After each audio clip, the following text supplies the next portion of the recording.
अब नाई मिले घनश्याम सबरी छूट गई। अब नाई मिले घनश्याम सबरी छूट गई।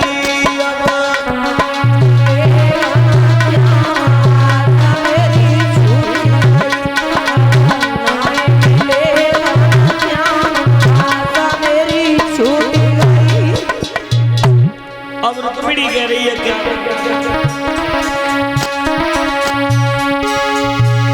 अब नाई मिले घनश्याम सबरी छूट गई। अब नाई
मेरी छूट गई रे।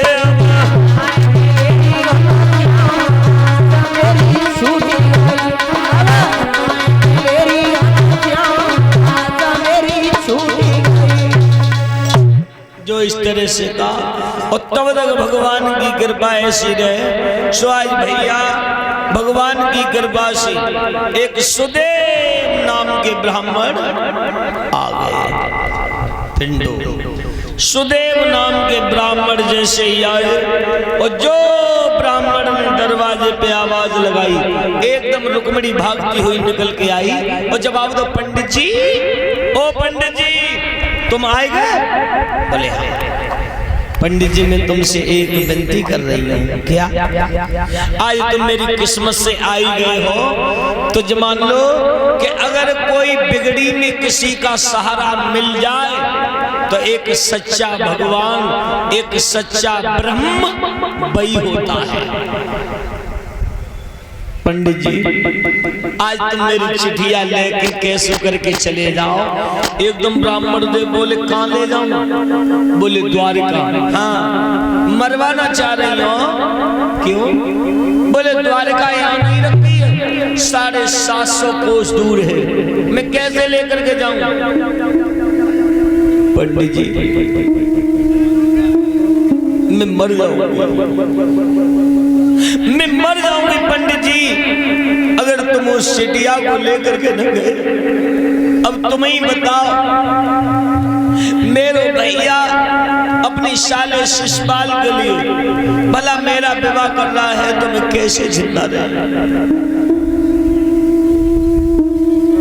बोले तुम किनके संग करना चाहती हो? बोले मैं यशोदा नंदन मधुसूदन देवकी नंदन जगत पिता परमेश्वर भगवान कन्हैया के साथ। बिटिया एक बात बताओ, तुमने उन्हें कहूं देखो? हाँ पंडित जी मैंने उन्हें सपने में देखा। क्या सपने में? हाँ बिटिया, सपने कभी अपने नहीं होते हैं, सपने कभी अपने नहीं होते। बोले पंडित जी तुम चले जाओ, मेरे श्याम मुझसे कह के गए थे सपने में कि रुक्मिणी काऊ काऊ के हाथों से मेरे पास द्वारका तक चिट्ठियां भिजवा देना। तो आज पंडित जी बोले तो चलो बिटिया, न मानती हो तो लिखो लिखो चिट्ठिया। आज रुक्मिणी रोती जा रही है,